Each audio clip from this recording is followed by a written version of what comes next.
Hello and welcome. I am the awful chef. I gotta eat, so I'd better make some food. Yeah, that never gets old.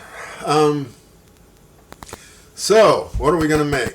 Well, we're gonna make a quick little tomato sauce kind of thing. There are thousands of variations on it and thousands of names for it, but it's kind of like the sauce used for the Bravas Tapas. Bravas Tapas. Bravas. Yeah, say that 5 times fast. And I make it in batches, put it in a washed-out squeeze bottle, and keep it in the fridge. So let me show you what we're going to do. I got my little saucepan, and of course, I forgot something. Oh, look at the back of my filthy refrigerator. Yeah, I know. That's the best part of these videos, is trying to figure out. Never mind. So, let's get some butter.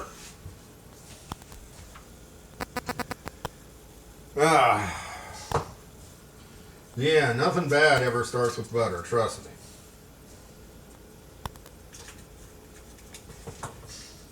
Oh, God.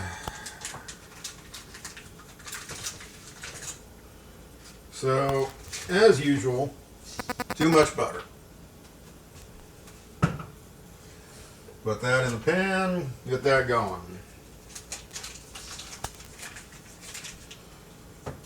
Okay. Now, none of this is going to be very surprising. I have way too much chopped garlic in olive oil. I forgot to add the salt this time. Well, I'll just put it in the pan anyway, with a little salt. Okay, that is a lot of chopped garlic.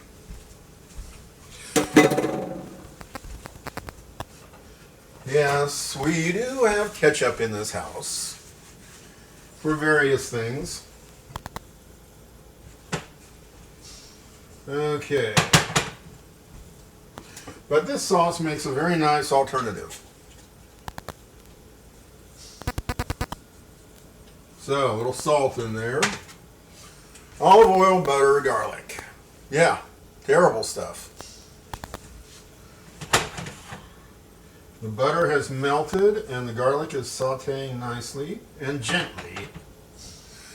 We do not want to overcook the garlic. You just want it to cook to the point that you begin hearing it talk.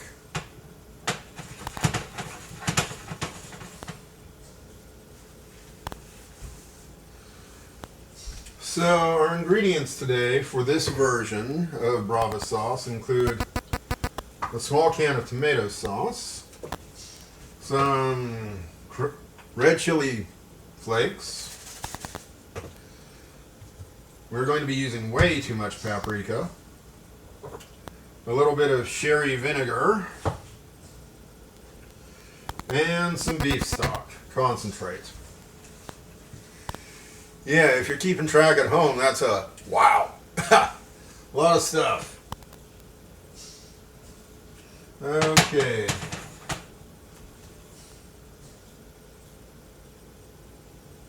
The garlic, it's alive.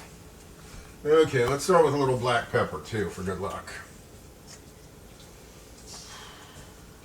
Oh. No, I don't want to do that. That's the pour it outside. There we go. That's the shake it outside. Okay, yes. The butter, the garlic, and the oil are all starting to talk to each other. So, red pepper flakes. Let's bloom those in the oil to release the maximum amount of capsaicin. Just a little bit of those. I encourage you to adjust this recipe to your taste. So, that needs to bloom in the oil, and some paprika.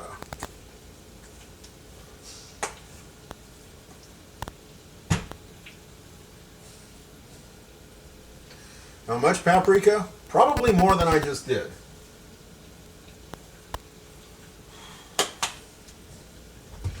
There are recipes for this which are exclusively paprika and no tomato for color. Okay. That's a little too hot, but not bad in terms of temperature. Here we go. Let's take a look. There you go. A little boiling oil with garlic and too many spices in it. So, a little bit of tomato sauce.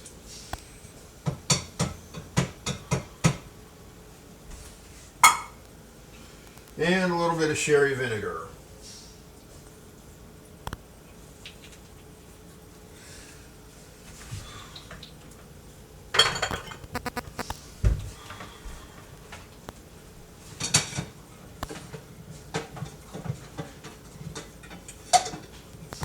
Okay.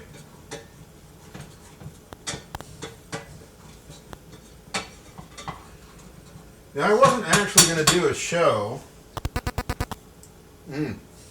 Oh my heavens, that's good. Because this is going in the fridge for a while, I'm going to have to be a little extra hygienic with this one. Sorry about that. I'm very used to cooking instant food, served instantly to people I love. But this is going in the fridge for a while. So let's take a little extra precautions with that one.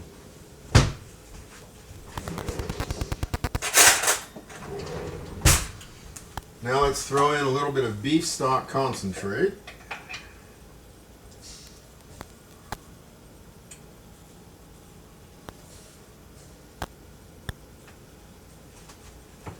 And there we have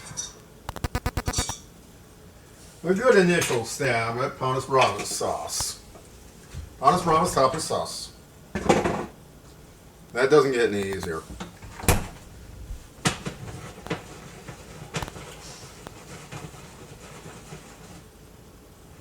Okay.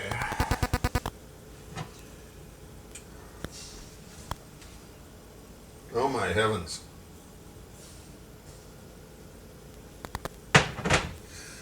Now the big challenge is, how do I show this to you without revealing how filthy my floor is and how dirty my feet are? Let's try this. Okay, that's good enough. Here we go. Red sauce. Tomatoes and paprika. Garlic. Salt, pepper. Olive oil, butter, and a few other things. So that's it. I'm the Awful Chef. That is my rendition of Bravas sauce. Thank you. Remember to subscribe. We are on social media, so please be social.